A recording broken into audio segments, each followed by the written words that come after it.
Chapter 20. Saturday evening. As soon as Mac left, she went back inside the house, cleaned up the few dishes they'd used, made sure all the animals were inside, and grabbed her car keys. It was a Saturday. It was late, but the library should still be open. She had to admit, she really enjoyed the fact that, in a small town like this, it took no time to go from point A to point B. Had it not been getting dark, she would have liked to walk to the library, helping to digest her nearly 3 pieces of pizza. But instead, she got in the car and drove there tonight. Some things were more than a few blocks away, but nothing that she needed was more than a 10-minute drive from her home. She pulled onto the main road, took a right, and turned into a very large parking lot that serviced not only the library but a skating rink, a fitness center with a swimming pool, and a restaurant. Parking on the library side of the lot, she got out and walked up to the front door. She checked the times they were open and realized they closed at 9 o'clock. She didn't have much time, but curiosity drove her forward. Who knew what she could learn in the next half hour or so? She walked inside and smiled at the librarian. The woman rose to her feet. "Are you all right?" Doreen looked at her, glanced around to see if the librarian was questioning somebody else, but she seemed to have spoken to Doreen. "Yes, of course. Why wouldn't I be?" The librarian had gray hair tucked into a tight bun, wore a white blouse and a light gray aligned skirt that seemed part of some dress code very typical of her age group. Her name tag read Martha Cummins. She placed her hand on her throat and said, "Well, my dear, you found more than one dead body last week. Are you sure you have recovered?" Doreen looked at Martha with surprise. It was all Doreen could do to hold back her smirk. If Martha only knew about the body parts Doreen had found recently. But she managed to nod gravely. "Yes. Thanks, Martha. I'm here for some reading material." The librarian nodded in understanding. "I don't think I'd sleep again. You run along now and find some books. The library is closing in 40 minutes. With a smile, Doreen walked over to the microfiche machine instead, but she took a roundabout way so the librarian wouldn't see where Doreen went. It wasn't that she was trying to hide, but, well, she really didn't want people to know she was looking up the history of Kelowna. But for things that had happened 30 years ago, it was the right place to get some information. She brought up the old newspaper articles on the Betty Miles case. Doreen could save it as a PDF, and it would be a quick process to attach the file to her email message to herself, so she could read all of this while at home. Even though it was an easier process than she had expected, it still took time. She scanned through several years' worth and then did a search for the teenager's name. Doreen quickly saved as many articles to a PDF as she could, in the time allowed. When done, she hopped up, walked to the fiction section and grabbed 2 of her favorite thrillers. Then she walked to the librarian and smiled. "I found a couple things," she said hesitantly. The librarian put her glasses on her nose and stared at the titles. She shook her head and clucked her tongue. "I don't think these will help you sleep." Doreen looked at them doubtfully and said, "Well, I'm a little desperate at the moment." She handed over her library card. "I'll give them a try. Maybe I won't be able to read them at night. But maybe, when I'm sitting out in the sunshine, they'll grab my attention." The librarian checked out her books. It was 5 to 9. With a wave, Doreen said, "Thanks so much." She stepped outside. The sun had set, leaving the parking lot dark, but the surrounding businesses were still lit up nicely, spilling light into the parking area. She found her car easily enough. A large group of noisy people were off to the side, just outside the restaurant. The skating rink and fitness center were popular with the locals. In her case, neither were in her budget. She got into her car and slowly drove home. Once there, she grabbed her books and headed inside. As she walked in, her cell phone rang. She glanced down at the screen and saw it was Nan. "Hi, Nan. I'm fine." "I know you're fine, but I want to hear all about it." Doreen groaned. How about we meet at a restaurant for breakfast instead? No, Nan said firmly. We're not meeting anywhere because you don't have money to go out. But I can drum up some breakfast here for you instead. How about at 10? Good. I'll see you in the morning. Then she gasped. Oh no. I can't. I'm working at Mac's mother's garden tomorrow. I'll call you in the morning to set up a later time. You get some sleep, you hear? And keep me in the loop if anything happens. I need exact details, remember? Nan never changed. Still, Doreen felt a little guilty. Nan had always been generous and kind, and here it seemed like Doreen didn't have time for her grandmother. Doreen was tired. She hadn't lied in that respect, but she certainly wasn't going to bed yet. Not when she had all these PDFs to read. Then again, she considered Nan's words and worried about the bets she and her cronies were placing. Thankfully, it was all in fun. She couldn't help wondering what the current bet was. Murder for sure, but was it when the case would be solved? Or who would solve it first? It's too late for a cup of coffee, she said, glancing around the kitchen. What was it Nan said the other day? Something about chamomile tea. Doreen rummaged through the drawers and cupboards and finally found several boxes of tea, some oddly shaped. She pulled them out and studied each and every one. Nan, these are all herbal teas. Why do you have so many? Doreen lined them up on the counter so she could take a better look. 6 boxes of different herbal teas, things like chamomile and even mint. Then some were mixes, like Sleepytime.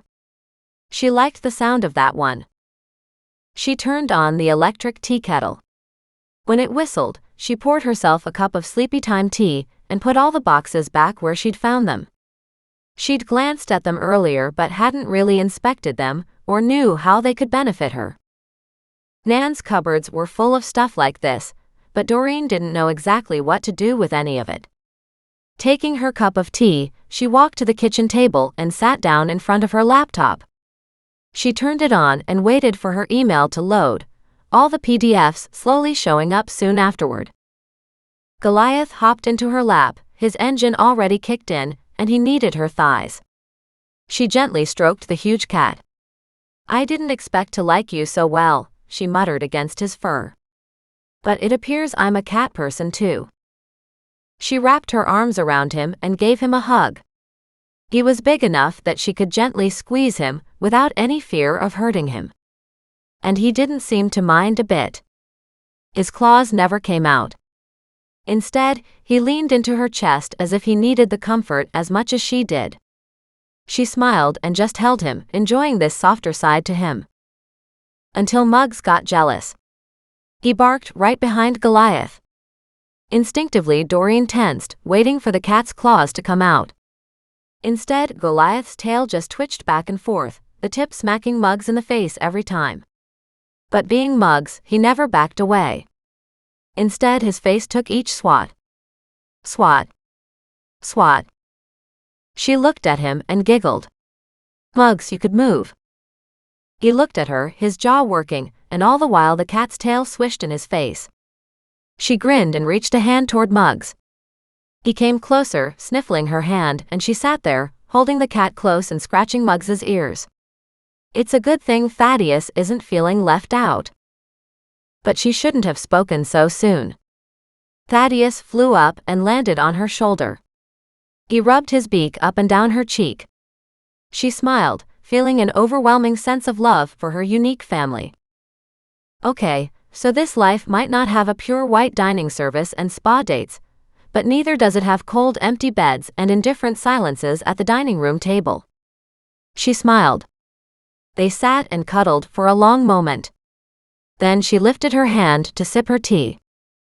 Thaddeus tilted his head into the teacup with her.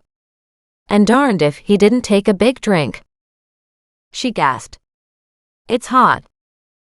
But she'd obviously been cuddling the animals long enough for it to cool.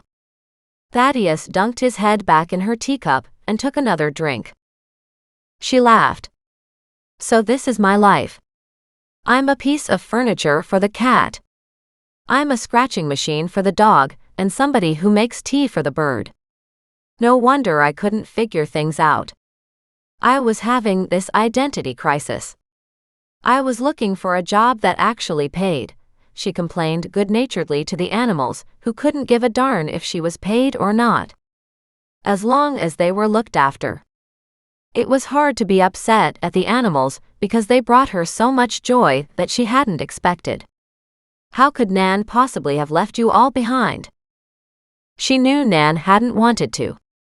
And maybe it had been part of Nan's ultimate setup to suck Doreen into finding the joys of having animals in her world.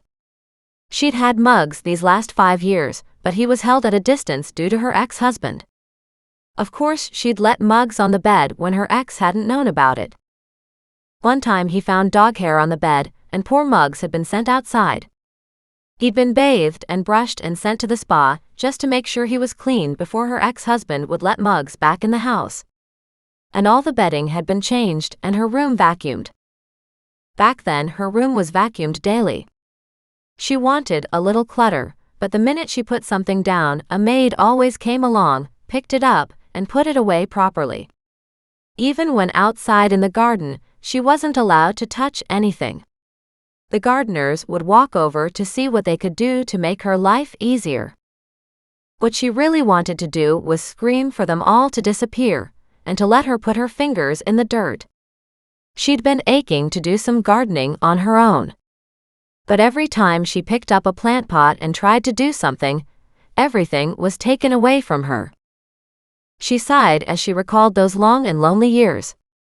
I really was a fool. I should have left way earlier. At that, Thaddeus tilted his head and looked at her as if to say, "You just realizing that now?" She shook her head at him. He shook his head back at her. "Oh no you don't," she said. "No, imitating me. Imitating me. Imitating me." She rolled her eyes. And then froze, because it looked like Thaddeus was trying to roll his eyes too. The giggle started deep, and it rolled up, hitting every vertebra of her spine. As it burst free of her chest, she could feel something inside her breaking free, something releasing, something old and ugly dropping away from her shoulders. And she laughed heartily. Goliath, offended that his bed vibrated, hopped down and gave her a dirty look, his tail twitching in the air as he jumped onto an empty chair beside her. But she couldn't stop laughing. Thaddeus, as if figuring out what she was doing, made some weird sounds that came darn close to laughter. And that just made her howl all the more.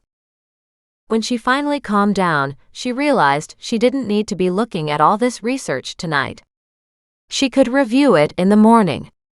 It would be much better if she went to bed. She was tired but happy, and she thought she could get a good night's sleep for once, having had a lovely hot meal of pizza, followed more recently by hot tea. What about a hot shower too?